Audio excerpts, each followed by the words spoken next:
శాంతి. ఈరోజుటి మురళీ తారీఖు జూలై 24, 2026. శివ భగవానువాచ.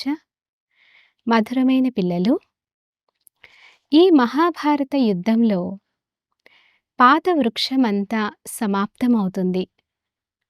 అందువలన యుద్ధానికి ముందే తండ్రి నుంచి సంపూర్ణ వారసత్వం తీసుకోండి. ప్రశ్న: బాబాకు మాతల సంఘటన కావాలి, కానీ ఆ సంఘటనకు ఏ విశేషత ఉండాలి? జవాబు: దేహీ అభిమానులుగా ఉండేందుకు పూర్తి పురుషార్థం చేసువారి. దేహీ అభిమానులుగా ఉండేందుకు పూర్తి పురుషార్థం చేయువారి సంఘటనగా ఉండాలి.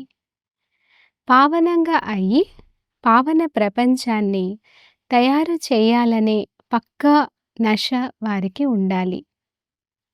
పతితులుగా అవ్వరాదు, నిర్మోహుల గ్రూపుగా ఉండాలి. అప్పుడు ఏదైనా అద్భుతం చేసి చూపించగలరు.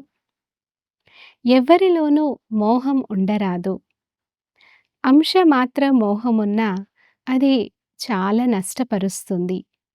అచ్చా, మధురాతి మధురమైన అపురూపమైన పిల్లలకు మాత్పితా బాప్దాదాల ప్రియ స్మృతులు మరియు గుడ్ మార్నింగ్.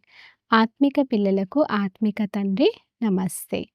ధారణ కొరకు ముఖ్య సారం. ఫస్ట్ పాయింట్: ఈ పాత శరీరంలో ఉంటూ బాగా చదువుకొని 21 జన్మలకు సంపాదించుకోవాలి. అందువలన ఈ శరీరాన్ని సంభాళన చేసుకోవాలి, కానీ దీనిపై అతి ఆసక్తి ఉంచుకోరాదు. సెకండ్ పాయింట్: అంతిమ కాలంలో ఒక్క శివ బాబాయే గుర్తు వచ్చే విధంగా అభ్యాసం చేయాలి. ఇతర చింతలేవి ఉండరాదు. మీరు మీ కళ్యాణం చేసుకోవాలి. ఈరోజుటి మురళి వరదానము: మాస్టర్ నాలెడ్జ్ఫుల్గా అయ్యి తెలియనితనాన్ని అనగా అజ్ఞానాన్ని సమాప్తం చేసే జ్ఞానస్వరూప యోగయుక్త భవ. వివరణ: మాస్టర్ నాలెడ్జ్ఫుల్గా అయ్యే వారిలో ఏ విధమైన అజ్ఞానము ఉండదు. మాకు ఈ విషయం గురించి తెలియదని చెప్పి వారు స్వయాన్ని విడిపించుకోలేరు. జ్ఞానస్వరూప పిల్లల్లో ఏ విషయం గురించిన అజ్ఞానము ఉండజాలదు. అంతేకాక ఎవరైతే యోగయుక్తంగా ఉంటారో వారికి ఇదంతా మాకు ముందే తెలుసు అని అనుభవం అవుతుంది. మాయ యొక్క తళుకు బెళుకు ఆకర్షణ తక్కువైనది కాదని, మాయ కూడా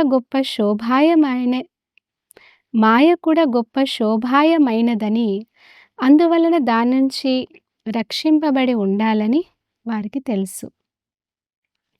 ఎవరైతే మాయ యొక్క అన్ని రూపాల గురించిన జ్ఞానాన్ని అర్థం చేసుకున్నారో వారికి ఓడిపోవడం అసంభవం.